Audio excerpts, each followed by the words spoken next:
Welcome back to New Orleans here on Radio Row. Riley Underwood alongside Andrew Selver and Nicholas, and NFL Communications Director Tim Schlittner. Tim, thanks for joining us. What's going on, guys? Your first Super Bowl in New Orleans. What's it like? First of all, I love the lead-in from Outkast Hey Ya, which was a song when I was in college, and absolutely got crunked up to that. It's tremendous to be here in New Orleans. It's a special city. Obviously, the city's been through a lot over the years, and especially this year. And it's just a great town. They're hosting for the 11th time, which ties Miami for the most Super Bowls ever. And it's a place that knows how to host a big event. Caesar Superdome is newly renovated. It's really beautiful, and we're excited to get to Sunday. What's the last week looked like for you, Tim, in terms of leading up and getting ready for this big week of media week all the way to the big game? Yeah, it's obviously a huge media week, and a lot of preparation goes into that. We had a great press conference with the commissioner yesterday in the Saints locker room. We also had our public safety press conference with our chief security officer, Kathy Lanier, and our federal, state, and local partners in the security space. Obviously pretty important after what happened on Bourbon Street on January 1st, but also important because every Super Bowl is a massive security effort. So it's been a lot of preparation. You can see here in Media Row the tremendous turnout, and we're just excited to get things going. If there is anybody, and there is that, unfortunately, whenever something like that does happen to a major city, I guess people afterwards kind of feel there is kind of an extra sense of security because there's kind of a more heightened sense of just being alert. And a big message I know from yesterday was just the communication being key. If there's anything that you might see out and about that looks out of place or looks a little off, it's so important to actually speak up and make sure that that gets addressed, even if it is just a false alarm. Yeah, I think all of us as individuals, as fans, as credentialed media members, we have a responsibility for security along with our security partners, that if something looks out of line, if you see something, if you're concerned, definitely report it, err on the side of caution, and that way we can have the safest possible event. For you guys, in terms of what a Super Bowl looks like, how much different is this week or these 2 weeks compared to the rest of your year working for the NFL? Yeah, this is definitely a crunch. There's preparation for Super Bowls that start almost 2 years in advance. The selection is even before that.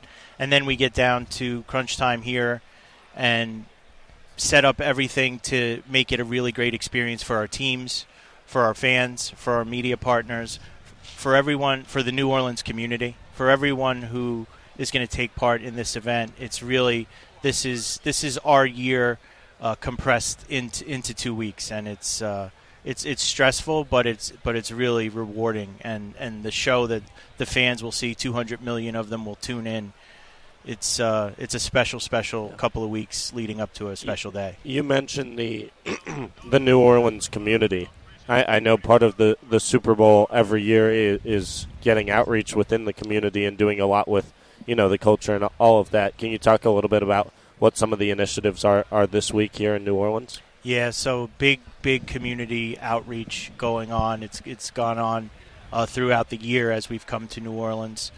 Queen Taj, a local person, put together our Super Bowl logo, which, if you've seen, is really tremendous.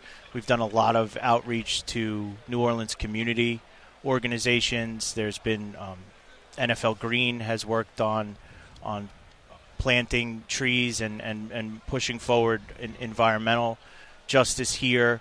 There's been outreach to the New Orleans community and community services, and it's been an honor to really support this community as it comes out of a tough time here on January 1st. Tim, before you hopped on with us, we were just talking about opening night and everything that happened last night. So if you can tell us just a little bit about your role in that and how the setup goes and kind of everything that goes into it. Yeah, that's a really tremendous night, and it used to be a media day back in the old days, and now it's been set up as a fan-facing event. Obviously, there's a lot of media there, but with the individual podiums and being in the stadium, sort of a first look at the stadium for the fans. The players have seemed to really enjoy it, being able to interact and answer fun questions in addition to tough questions, and the two teams get to be together for that first time. So it's become part of what's really turned into a fan-facing week, and I think people have really enjoyed it. I know, obviously, a Super Bowl is, you talk about two years in the making, and you announce these things way in advance, and so much work goes into planning that. How much does it change from one year to the next? Obviously, you mentioned Las Vegas last year, New Orleans this year. What are the biggest differences you're seeing in terms of what the NFL is doing from city to city? Yeah, every Super Bowl is different. Every city is different. If you've been to Vegas, the layout is a lot different than here. You got the Strip. There's a lot of up and down. The stadium back behind Mandalay Bay. It's sort of massive as an infrastructure there. Here in the city, things are a little bit more walkable. You can walk from hotels right to the stadium. A lot of people will be on foot on Sunday.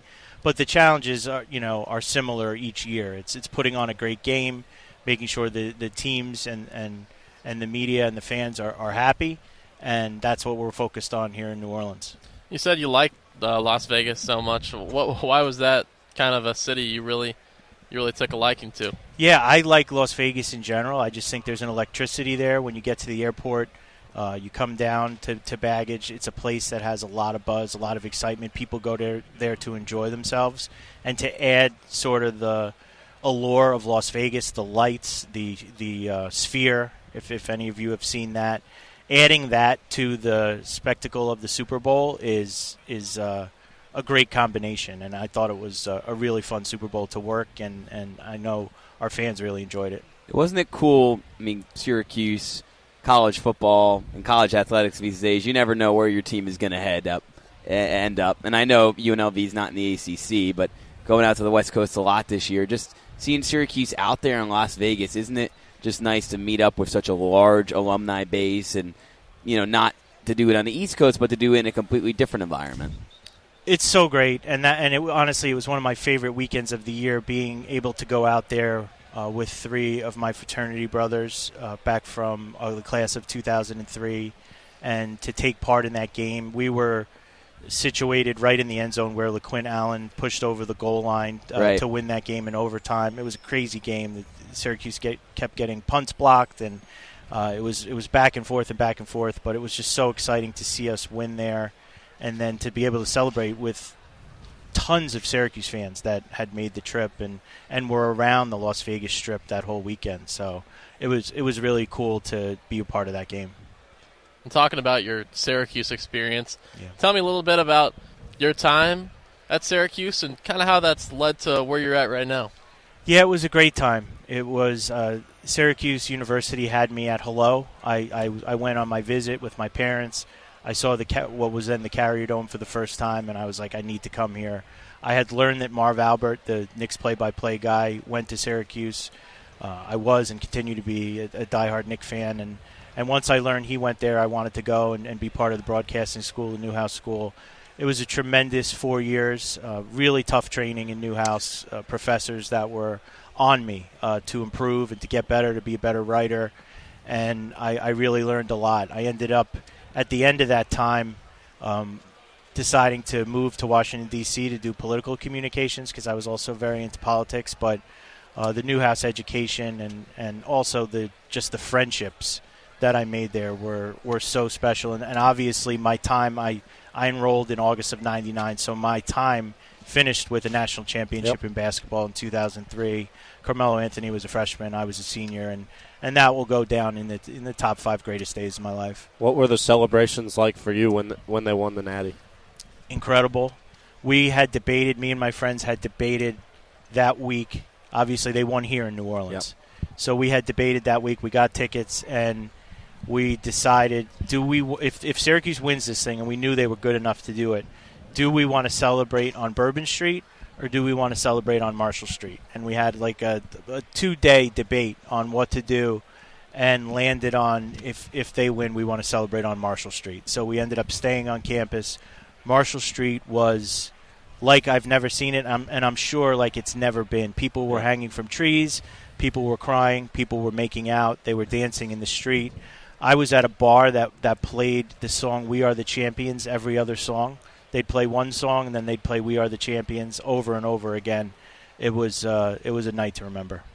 Yeah, I think Carmelo made his way into a bar when Kyan committed, and then it went pretty crazy in the fall. I wasn't there. I don't know if anybody here was. Yeah, there weren't people hanging imagine. from trees on that announcement. No. But No. He also made his way into the Sammy House on Comstock after Wow. Syracuse made the Final Four, and I've never seen so many people flock to one individual in one moment. And these are the type of things, and this is pre-social media. Yeah. So these are the type of things you just have as great memories. And I think, in an era of college hoops where one and done is really common, he had a lot of love for his time at Syracuse. He loved from what I heard, being on campus, being that, because a lot of athletes probably would shy away from it, being the most recognizable student on campus, but it didn't seem like that was the case with him. No, he was in total joy, and he had a wonderful team around him. Jerry McNamara, Hakeem Warwick, Billy Edelin. It was a special group, and if you're going to come for 1 year, you might as well win the whole thing. I think that's how he felt it was, and obviously he's kept the connection to the community, to the university, and he lives now as one of the greatest ever, if not the greatest ever, for Syracuse. We've got Tim Schlittner, NFL Communications, with us here on Z89, live from Radio Row up until 2 o'clock Eastern Time. Tim, you talked about how you worked in politics out of school at Syracuse, and you spent a number of years on the Hill there in D.C. What led you all the way back to sports and back to joining the NFL and working for the NFL now here for almost 3 years? Yeah, so I was working in D.C. in the summer of 2021. I was working for the president of the AFL-CIO, which is the Federation of Labor Unions. My dad was a union organizer, and I came from a union household. So I was doing that. I was really enjoying that job, and I had become very close with our president, Richard Trumka.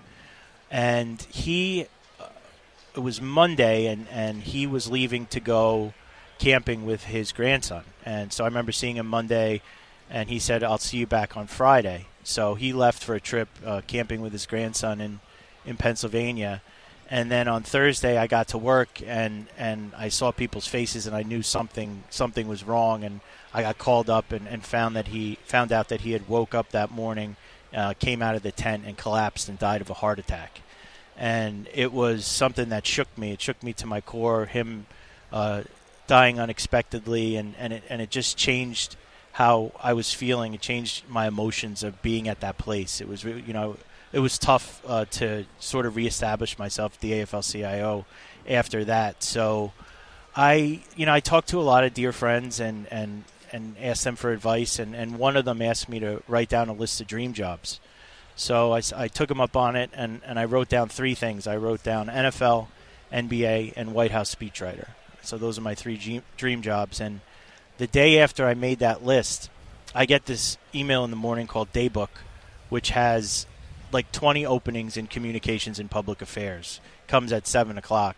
So I had made that list, and then the next morning I opened my Daybook, and the number 1 listing on it was Director of Communications, National Football League.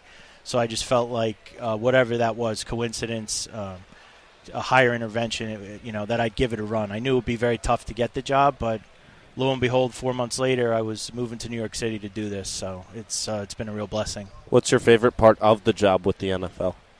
I think it's being around football people, the smartest, being around the commissioner, being around Troy Vincent, who is our head of football operations and played for the Eagles, being around my boss, Brian McCarthy, who's our chief spokesperson, and this is his 31st NFL season, who has seen everything, who knows a lot about the league's history, and just learning from some really, really smart people, being around people who love the game, being around people who started as fans. I'm one of those people who started as a fan, so it's tremendous to just be at the Super Bowl, be at the NFC Championship game, be around the game, and then the platform is the other thing. We have a tremendous platform, and being able to use it to do some good.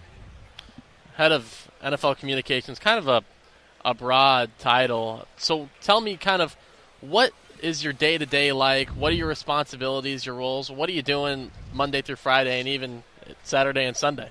Yeah, so I wouldn't say I'm the head of NFL communications, right? So we're made up of a structure where the head of our department is an executive vice president, Jeff Miller, and a senior vice president, Katie Hill, works for him. Then Brian McCarthy, our chief spokesperson, and then I work for Brian. So we have about 30 people in our department that work on different issues, whether it's international, whether it's football, whether it's our sponsorships, any number of issues, our social responsibility. But I'm part of a group called the News Bureau, which really focuses on analyzing and shaping the way the NFL is covered. So my day always starts with waking up and reading the New York Times, the Washington Post, ESPN, The Athletic, USA Today, AP, to see how the NFL is being covered. On a day like this, where we're coming after a commissioner's press conference, that reading, was massive and started really early this morning. What are the stories saying? Are they getting it right? Or did they put it in proper context? Do we need to give them a quote or a statement? That's what I'm doing. That sort of intelligence analysis most of the day. Do we need to provide comment? Do we need to write a statement? Do we need to talk to a reporter about how they wrote something and ask them to change it? Where should we use the commissioner's time? All of that stuff. So in that way, it's really like a traditional media relations role, but with a lot of news analysis. So I just spend my time engaging with the news, the football news, the sports news, and the national news on a constant basis. Can I? This might be a little bit of a curveball, but I didn't hear it live last night, but I saw it posted afterwards. Somebody asked Travis Kelce if he would like to ask the media a question. And he responded by saying, he's like, why is the media playing into the narrative that the Chiefs have a special whistle? And I don't know, it might have been the first time I've ever heard a player ask what they want to get off their chest so blatantly, but I don't know if you'd seen that. I was just curious your thoughts on that. Well, I hope Kelce got a chance either yesterday or today to see the commissioner's answer, because he got this question at his press conference and called the theories that the Chiefs get a special whistle ridiculous, which of course they are, and was pretty forceful in defense of the professionals that are our officials, and left it at that. Are you all right with, obviously the commissioner, he's the guy who's supposed to take those hits, I guess, supposed to that's his job to debunk, everything that might be popping up. But when you see, I guess, from a player perspective, especially somebody, Travis Kelce, whose words recently mean more, they hit so many different audiences, is that ever, not worry, but, player empowerment, 10 to 15 years, players have so many different platforms to really build their brands personally. It feels like people can trust the athletes more because they have a kind of special connection with them now due to social media. Yeah, and we think that's a great thing for players to have a voice, a platform, to be out there, to share their opinions, and no issues with that. That's the player empowerment is something I know the commissioner supports. The commissioner talks to players a lot, and we think that's good for the NFL. One of the big data points that I've seen over the past couple weeks at the end of the regular season and into the playoffs is about concussions, which obviously has been a big talking point, I'm sure, since you joined the NFL. Talking about almost a 20% decrease, I think, this year versus last year in diagnosed concussions with players in the NFL. How do you guys go about the coverage of that, and what do you see playing into that decrease of concussions in the league? Yeah, well, Jeff Miller, who oversees the communications department, also leads our health and safety efforts and has done a great job with our chief medical officer, Dr. Alan Sills, and then our owners and the commissioner to put in place rules and technology that have really made the game safer. I think this year we've used some of the best helmets ever developed. A lot of players opted into those helmets to reduce the impact on heads. We actually you probably all know, had a new kickoff rule in formation this year that took some of the speed out of that play, made it more like a line of scrimmage play. So concussions on kickoffs were down dramatically, I think close to 50%.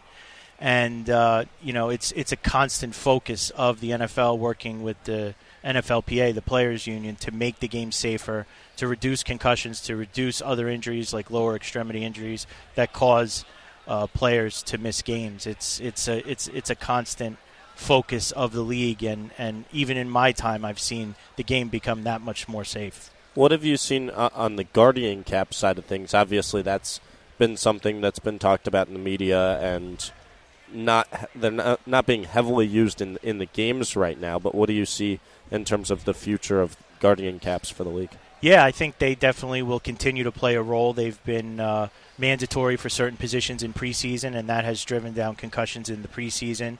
In the regular season, some players have opted to use the Guardian Cap over their helmet, but a lot more have used the helmets that are even better than the Guardian Cap when it comes to protecting for head injuries. So I think they'll continue to play a role to the overall comprehensive strategy of reducing the impact on the head and making sure that we can drive down concussions in every way possible. Anybody Sorry, else for Tim? I was on Space Cadet mode right there. You know, the Starbucks Frappuccino, they tell you it has caffeine in it, but the sugar just goes straight not to the brain, but to the stomach. You're forgiven. Is this live? So unbelievably live. Okay. Everybody on the – I have no shame. Everybody on the party station back home knows I'm having too much of a party here. I used to listen to Z89 when I pregame on Saturday nights. Really? Yeah.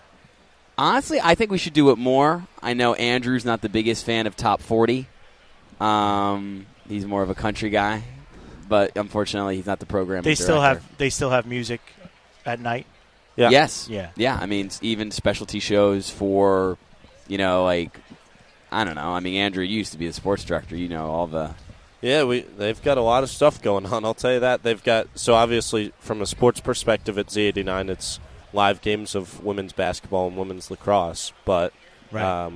It's mostly top 40s. They'll have, a handful of different shows from rap to hip hop and things like that to new music and up and coming artists. It's your party station. It is. Well, when I think of Z89 from my time, I'm just kind of picturing getting ready for Saturday night. Yeah. Going to Maggie's, which is not there anymore. But and like the song for that time would have been like "Ride with Me" by Nelly. Yeah. Okay. Which also came out during those 4 years. It was a really great 4 years for music. We will make sure to send you a video before a flip night on a Wednesday. Oh yeah. Where Vegas. We're Stella. This is the second time I've given her, because I had to tell Adam Shine about her too, because Adam every time he tweets anything about Syracuse, he puts hashtag flip night among his like 6 hashtag Fagan. Okay, well, there's like 70 hashtags in those tweets. It's hard to keep track. Is it Wednesday? Yeah. Wednesday nights. Okay. She has a spreadsheet of her flip night success. What's your record? She hasn't actually added it up. Are you over 500?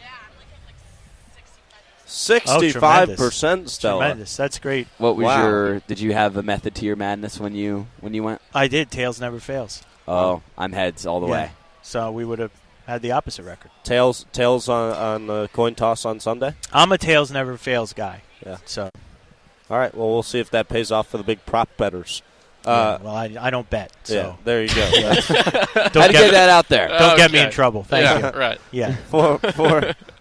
For Sunday, we haven't talked about one thing we haven't talked about with the game is the halftime show. Mm-hmm. What are you looking forward to the halftime show and everything that goes along with it?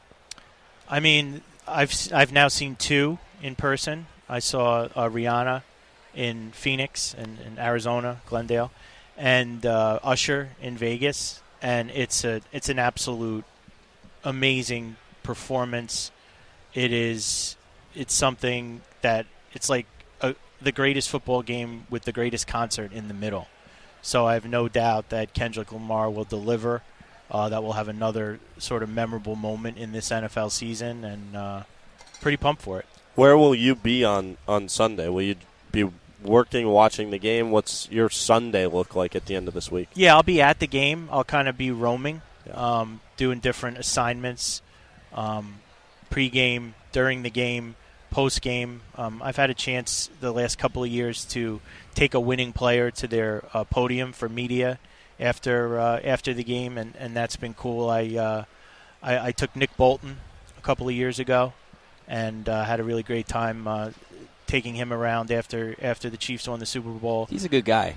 Yeah, I mean, he's an awesome guy. I'm just sorry. I was putting this together, and I talked to him about that crazy play that he had in that game. Where Right. Fumbled it away, and he ran it and scored, because I was just asking for this piece of content I'm making. I was asking players about, like, how well they remember that game from 2 years ago. Mm-hmm. And Scoop and score. I was like, so how well do you remember that? And he's like, to be honest, I remember everything. Yeah. And I was like, because some of the guys are like, oh, I don't remember. It's like, oh, yeah. Or if they lost, it's like, I don't want to remember. Right. But anyways, and he was a rookie at the time, too, or his first or second year player, so I'm sure that was really awesome to take him around after that kind of moment. And to see the family come down, and you when you're doing that assignment, you want to let them celebrate and savor the moment, and then just kind of, like, be tactful in the way you say, I'm taking you to your media responsibilities after this game. Yeah, it's already going to be a long night for everybody, so a little, if you don't want to speed rush it. So I'll be in the Dome early on Sunday morning, and I'll probably be one of the last people out of there. But that's for an NFL staff, that's kind of the role. Right. So if they put you in charge of the halftime show, who's performing? Well, here's the thing. I was pushing for Earth, Wind, and Fire, which apparently was a dated suggestion that they come and play. But I would love Lady Gaga. Would be amazing.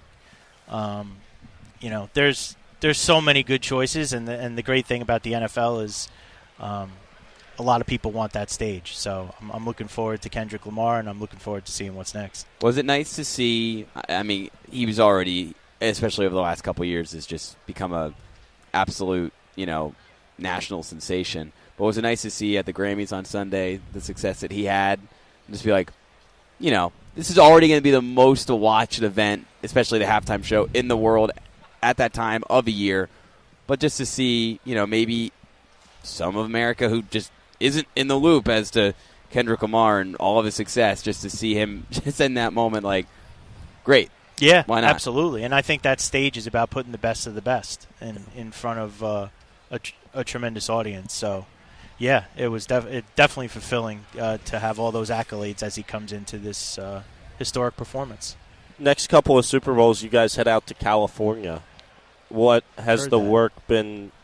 Has the work already started for both of those, and what are you looking forward to for those future Super Bowls out there? It absolutely has. Definitely looking forward to get out to San Francisco for the next one. And the stadium out in Santa Clara, obviously a great team and fan base out there with the 49ers.